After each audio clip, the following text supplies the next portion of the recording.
no matter where I popped in, you were insane.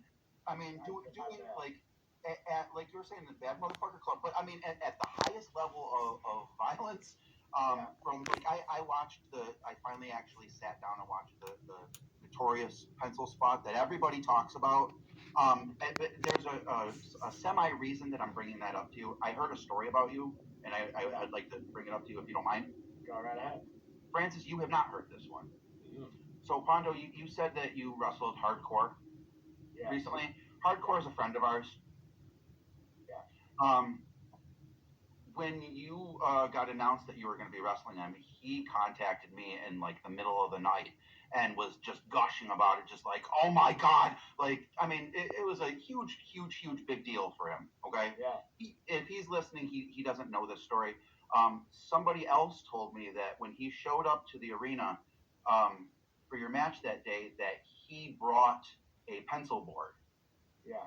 And he had it outside, and he wanted you to put him through it, and he was really keyed up for that. He didn't tell me about that, and like I said, he doesn't know that I know or anything like that, and Francis has never heard this story.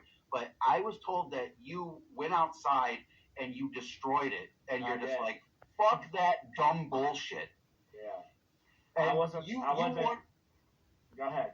You weren't going to let anybody do something stupid that you did. And I know that in part, a little bit of him died inside because he really wanted that so bad. You know what I mean? Yeah. But very, very cool of you to protect people. You know what I'm saying? So here's the deal with that. Once I took that bump, I was fine right after the bump. But I lived in Charleston, West Virginia, and I was driving from, I think, Philly fuck, what's right next to Philly?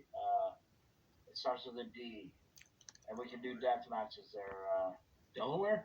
Delaware, yeah. So we was in Delaware, and I had to drive all the way home.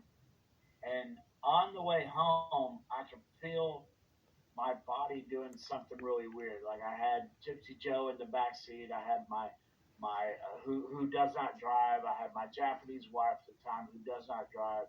I had to do the driving, and I could feel my body doing something really weird. Like a convulsion? Not convulsion. Like an agonizing. My whole body was in pain, like to my legs, to my back of my neck, and I'm thinking, I wonder what this is all about. And then the next day, I'm a big Yankee fan, and we had tickets for the Cleveland Indians versus New York Yankees.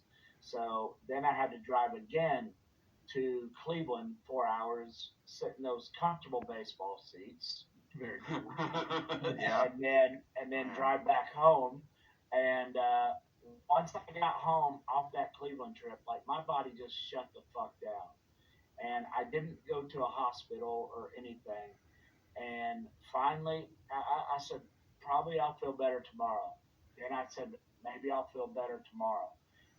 On day 4 or 5, I think it was day 4, I couldn't take it no more. I went to the hospital and come to find out the graphite or lead, whatever it is in my bloodstream.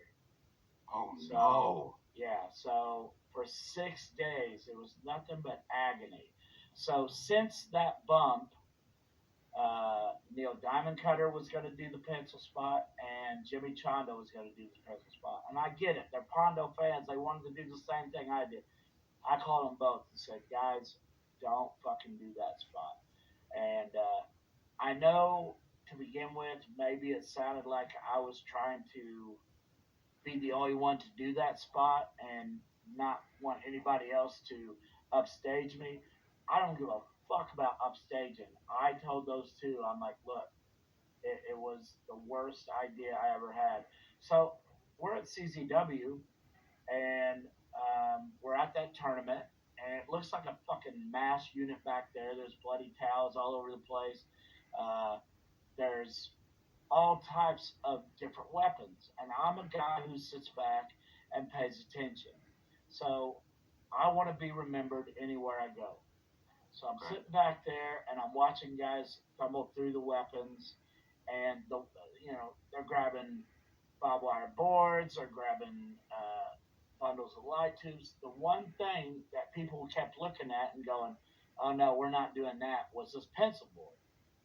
Well, then Brain Damage and Necro Butcher was going over their match.